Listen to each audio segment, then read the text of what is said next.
Imagine two of the most hyped rookies in recent NBA history, both with a unique combination of size and skill. Players whom NBA legend and current TNT analyst Charles Barkley called the future of the league. That was a good little battle. That's the future of the NBA. It was great. It was great. It was great to watch. And both on a collision course for the Rookie of the Year award. On one side, Chet Holmgren of the Oklahoma City Thunder, the 7'1" big man with guard-like skills, drafted second overall in 2022. With the second pick in the 2022 NBA Draft, the Oklahoma City Thunder select Chet Holmgren, carrying a chip on his shoulder after missing an entire season. On the other, Victor Wembanyama of the San Antonio Spurs, the generational talent from France, selected first in 2023. With the first pick in the 2023 NBA Draft, the San Antonio Spurs select Victor Wembanyama. Anointed as the NBA's next great star, Wembanyama's arrival came with a level of excitement like we've never seen before. But the real question was, who would rise to the occasion when it mattered most? Well, on February 29th, the answer became crystal clear. This game wasn't just about stats. It was a statement to the league, a battle for bragging rights, and a fight for the voters' attention. And Wembanyama made sure everyone knew who was boss. Let's break it down. Before the season, Wembanyama was the clear favorite to be the best rookie according to the yearly survey of general managers, conducted by John Schumann of the NBA.com. Wembanyama received 50% of the votes to win Rookie of the Year. Scoot Henderson got 27%. Chet Holmgren came in third, with 20% of the votes. Now, Holmgren was technically in his second season but was still considered a rookie, having missed his first year due to a Lisfranc injury he suffered while defending LeBron James during a Jamal Crawford Pro-Am event. He spent the year training and watching from the sidelines, preparing to make some noise in the 2023-24 season. But he was about to face one of the most anticipated rookies in NBA history. Wembanyama had been on scouts' radars long before his professional debut in France. The hype surrounding him was so intense that it bordered on terrifying. Could he live up to it? The season started very differently for these two and their respective teams. Oklahoma City came out hot, racking up 23 wins in November and December, while the Spurs, well, they managed 28 losses. Chet fit perfectly into OKC's young, high-energy squad, playing alongside MVP candidate Shai Gilgeous-Alexander and Most Improved Player candidate Jalen Williams. Holmgren's defensive presence, perimeter skills, and ability to play the pick-and-pop game with OKC's guards made him a crucial piece in Sam Presti's talent acquisition puzzle. Meanwhile, Wembanyama's start was rockier. He showed flashes of brilliance on both ends of the floor, with jaw-dropping plays that proved he's a once-in-a-lifetime defender and a unique athlete at his size. But the Spurs' disjointed roster and Wemby's freedom to explore the studio space, on offense so to speak, took a toll on his efficiency and his reputation. San Antonio's struggles weren't Wemby's fault. No one was blaming him. His inefficiency and questionable shot selection were the least of the Spurs' problems. But the pressure was mounting, and even legendary coach Greg Popovich, five-time NBA champion and three-time Coach of the Year, played a part in the team's slow start. Pop decided to experiment with forward Jeremy Sohan, number 9 overall pick in 2022. The 9th pick in the 2022 NBA Draft, the San Antonio Spurs select Jeremy Sohan as the primary playmaker instead of signing a veteran or giving the role to an incumbent point guard, Trey Jones. Predictably, the offense struggled, posting a dreadful 109.0 offensive rating in the first 2 months. Their 107.2 offensive rating in December was the worst in the league. Another curious decision was starting Wemby at power forward for the first 20 games alongside traditional center Zach Collins. While the intention was to protect Wembanyama from too much physicality in the paint, it ended up restricting his space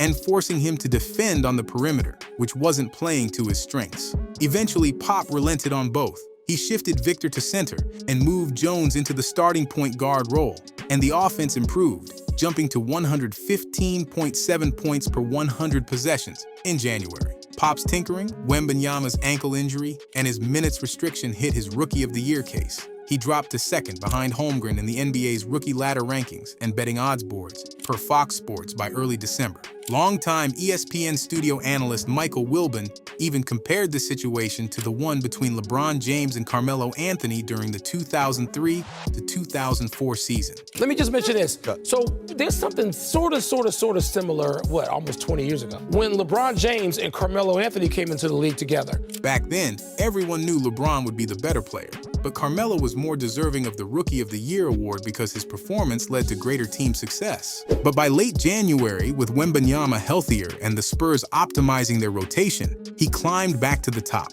Still, to solidify his lead, Wemby needed a dominant head-to-head performance. The stage was set for February 29th in San Antonio. The Thunder, second in the West with a 41-17 record, rolled into town. The Spurs, an impressive 11-48. Like Stephen A. Smith said before the game, "I'm taking the Thunder. It's an easy call." Well, I'm looking at this game right here. I'm going to go with the Thunder. It's an easy call. From the opening tip, things didn't start well for Wemby. Chet won the tip and immediately made his presence felt in the first quarter. First with a strong defensive effort, forcing Victor to miss.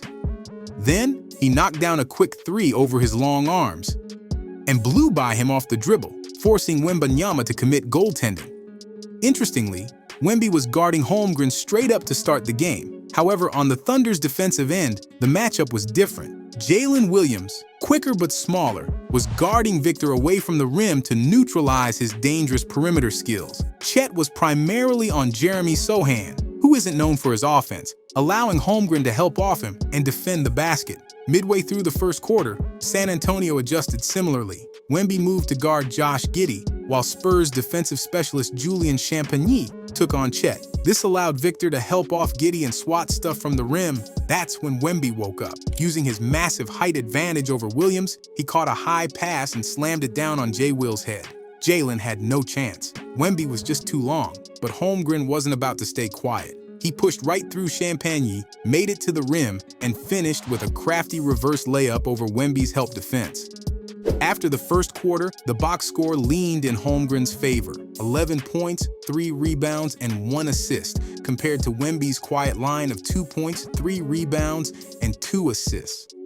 The second quarter started with some fireworks. Chet scored on a magic trick-worthy alley-oop over Wemby's outstretched arms, and followed it up with a more conventional alley-oop after a defensive miscommunication by the Spurs.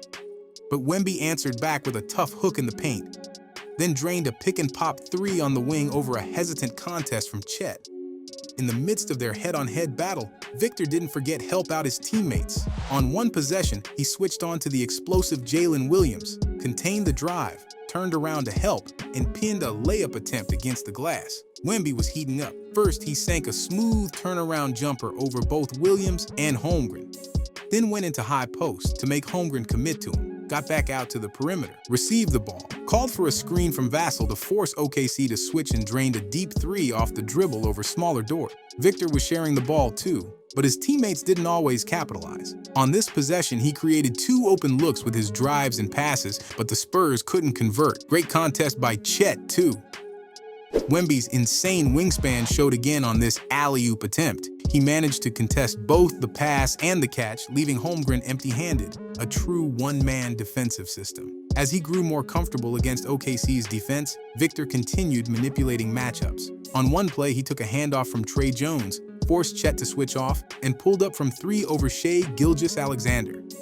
San Antonio entered the fourth quarter up by 2, but OKC quickly flipped the script, taking a 103-100 lead off Spurs turnovers and Keldon Johnson's overly confident play.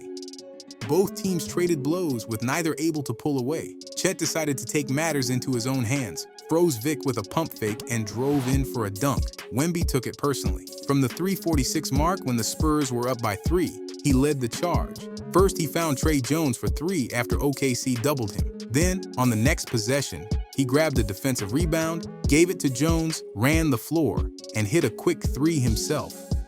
With 2:20 left in the game, Wemby started the sequence. First, he handed off to Devin Vassell and set up a pick-and-pop 3 over Holmgren, staring down the OKC bench afterward. Then, he shut down Chet's drive, blocked his jumper. To Wembanyama. Holmgren trying to answer. He is stopped. And crushed the Thunder's comeback hopes and any remaining chance Holmgren had at the Rookie of the Year award. In the fourth quarter of the Spurs' 13-1-18 win, Victor played all 12 minutes, scoring 8 points, grabbing 2 rebounds, dishing 3 assists, and finishing with a plus-minus of +12. Meanwhile, Chet ended with a -11 during his fourth quarter stint. Wemby made sure the fans knew exactly what had just happened. A statement performance like this, combined with a strong finish to the regular season, helped Wemby win the Rookie of the Year award unanimously with 99 votes, according to the AP. But what's arguably even more important is that he proved the hype was justified. At such a young age, he's already shown that he's a true franchise player. What began as a battle for Rookie of the Year could hopefully become the start of a classic rivalry between two new-age big men.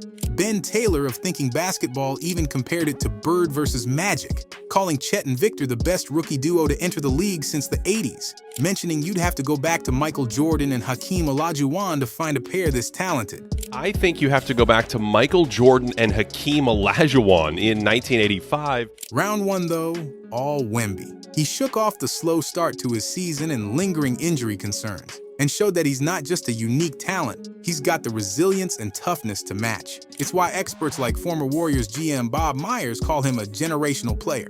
He's generational already. I mean, just watch those highlights. And why we can't wait to see what he does next. Now, we want to know what you think. Who do you think can rival Wembanyama in the next 5 years? Let us know in the comments below. We'll be following his exciting journey closely, so don't forget to like, subscribe, and ring that bell icon to stay updated on his latest highlights and our in-depth breakdowns. See you in the next video.